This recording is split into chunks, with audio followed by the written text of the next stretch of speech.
Picture this. You're 18 years old, you're sitting at the kitchen table, your dad sets down his coffee, looks you dead in the eye and gives you the only piece of money advice he'll ever give you. He says, work hard, save your money, buy a house as soon as you can, and whatever you do, don't mess around with the stock market. That speech, or some version of it, has been delivered at millions of kitchen tables across America by people who love their kids, by people who genuinely believe they're handing down wisdom. And here's the uncomfortable truth.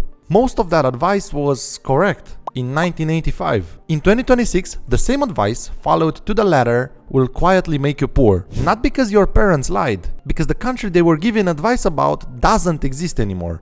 Today we're going to walk through 7 pieces of money advice that probably came from your mom or your dad, and look at why each one is breaking the next generation. Stick around for number 4. It's the one almost nobody is willing to say out loud, and it might be the one costing you the most. Quick thing before we start, because I know how this video sounds. This isn't a video about hating your parents. They were navigating a different economy with a different rulebook, and most of them were doing the best they could with what they had. The problem is that the rulebook got rewritten somewhere between 1995 and now, and nobody bothered to print the new edition. So an entire generation is out here playing a 2026 game with 1985 instructions, wondering why every move feels harder than it should. Let's get into it. Line number 1. Buy a house as soon as you can. Renting is throwing money away. You've heard this one, maybe at every Thanksgiving since you turned 25. Maybe it shows up in the form of a passive-aggressive comment about how much you're paying in rent. Maybe it's a cousin's wedding speech that turns into a Zillow tour. Here are the actual numbers. In 1985, the median home in the US cost about $82,800. The median household income was around $23,600. That's a price-to-income ratio of about 3.5. A house cost 3.5 times what a typical family earned in a year. Today, the median home price is over $416,000. The median household income is around $80,000. That's a ratio of more than 5. In Los Angeles, it's 12.5 times income. In San Jose, 10.5. In New York, almost 10. So when your parents bought a house in their 20s, they were buying a home that cost 3.5 years of family income. To do the same thing today, in the same city, at the same age, you'd need to save almost an entire year's salary every year for a decade. While paying rent, while paying student loans, while groceries cost what they cost now. Good luck with that. Renting isn't throwing money away. Renting is paying for flexibility, for not being chained to a zip code, for not having a furnace die the same week your kid needs braces. Sometimes renting is the smart move. Sometimes buying is. The math is the math. The shame is the lie. Line number 2. Get a good job and stay loyal. They'll take care of you. This one is more complicated than it looks, so let's actually unpack it. Your parents probably worked at 1 or 2 companies their entire careers. Pension, health insurance, maybe a watch at the end. The company took care of them, and in return, they took care of the company. That deal is mostly gone. Pensions have been replaced by 401ks you have to manage yourself. Layoffs happened the week before Christmas. The phrase, "we are a family here," is in the HR handbook of every company that has ever fired you by email. For about a decade, the answer was simple. Switch jobs. In 2022, job switchers were getting raises around 16% year over year, while people who stayed got something like 5. Switching was a no-brainer. But here's what's interesting, and what nobody is telling you on TikTok. That gap has almost completely closed. As of early 2026, ADP data shows job switchers are getting about 6.4% raises, and stayers are getting 4.5%. That's a difference of less than 2 points, the smallest it's been in years. So the new advice isn't job hop forever, and it isn't stay loyal forever. The new advice is pay attention. Track what your role pays in the open market. If you're underpaid, leave or negotiate. If you're paid fairly and growing, staying is fine. The era of one-size-fits-all loyalty advice is dead. You have to do the math now. Your parents didn't have to. That's the real shift. Line number 3. Just go to college. Any degree opens doors. Imagine 2 18-year-olds standing in front of you. The first one goes to a 4-year college, public, in-state. Even on the affordable end, that's around $30,000 a year. All in, roughly $120,000 over 4 years. They graduate at 22 with the average bachelor's degree starting salary of about $59,000, and if they're average, around $35,000 in student loan debt. The second one skips college and starts an HVAC apprenticeship. 18 months of training costs maybe a few thousand. Their entry-level median salary is around $54,000 and senior HVAC techs make a median of about $77,000. Some specialists clear $90,000. Electricians, the BLS puts the median at $62,350, with the top 10% earning over $106,000. By age 30, run the math. The tradesperson is often $150,000 to $200,000 ahead of the 4-year communications major. Zero debt, working since they were 19. This isn't an anti-college rant. If you want to be a doctor, an engineer, a lawyer, or a software developer, go. The ROI on a computer science degree is still excellent. The point is, any degree hasn't been a golden ticket since around 2010, and about 40% of college grads now end up in jobs that don't even require a degree. Before you take on 6 figures of debt, ask one question. Does this specific degree at this specific school statistically lead to a job that can pay it back? If you don't know the answer, pause. There's no shame in pausing.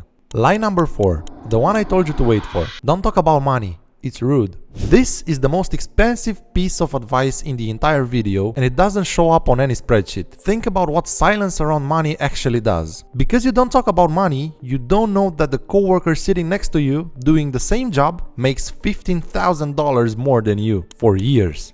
Because you don't talk about money, you have no idea your closest friend is drowning in credit card debt while you both keep going out to dinners neither of you can really afford. You're both pretending, neither of you says a word. Because you don't talk about money, you have no real sense of what a normal salary, a normal rent, a normal grocery bill even looks like in your own city. You just feel vaguely behind about everything all the time. Silence around money doesn't protect you. It isolates you. The only people who actually benefit from your silence are the people who are already paying you less than you're worth, and the companies that make their margins on your shame. Talk to your friends, talk to your partner, ask the awkward questions, share your number. The first time is the hardest part. After that is like coming up for air.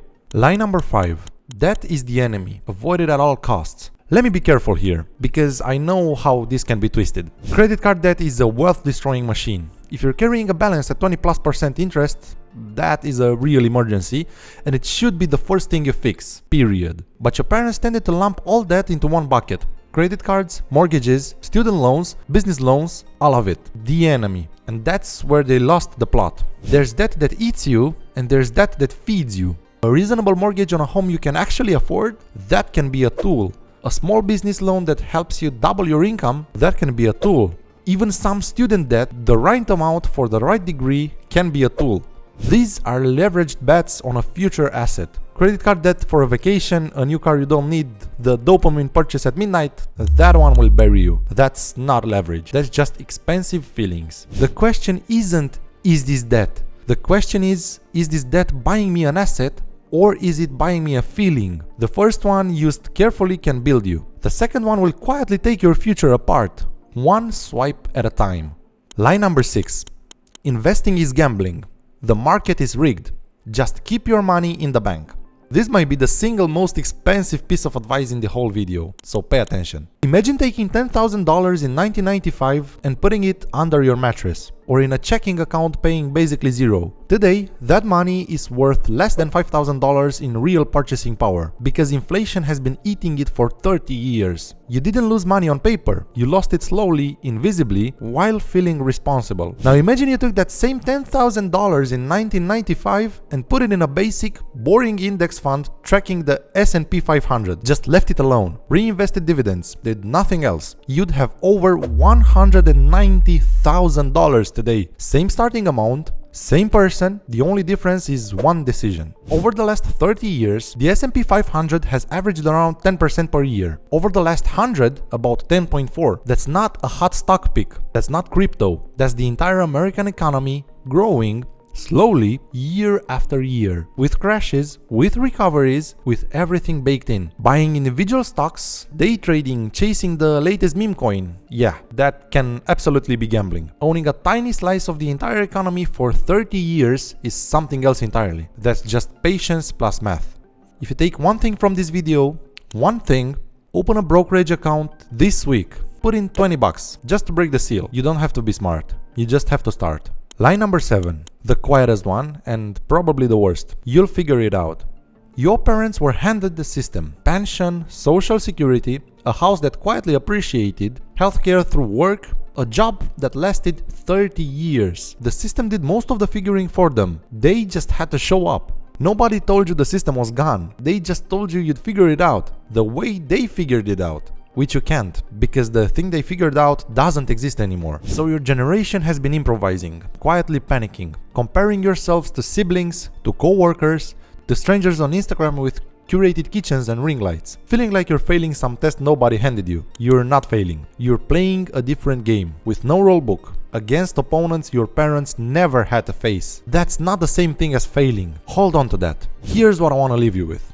Your parents weren't lying to you on purpose. They were handing you the map they had. The map was just for a country that no longer exists. Take what's still useful. Live below your means. Save consistently. Don't let lifestyle creep eat you. That part still works. That part will always work. But the rest of it, question all of it. The house timing, the job loyalty, the college default, the silence, the blanket fear of debt, the blanket fear of investing, the shrug of you'll figure it out. Build your own playbook for the world you actually live in, not the world your parents lived in. If something in this video hit, do me a favor. Send it to one person, a sibling, a friend, your partner, the coworker you suspect is also quietly drowning. Don't let them keep playing on the old map. And if you want me to break down what a modern playbook actually looks like, exactly what to do with your paycheck the day it lands, I'll make that video next if you comment down below. Subscribe, hit the bell, and I'll see you there.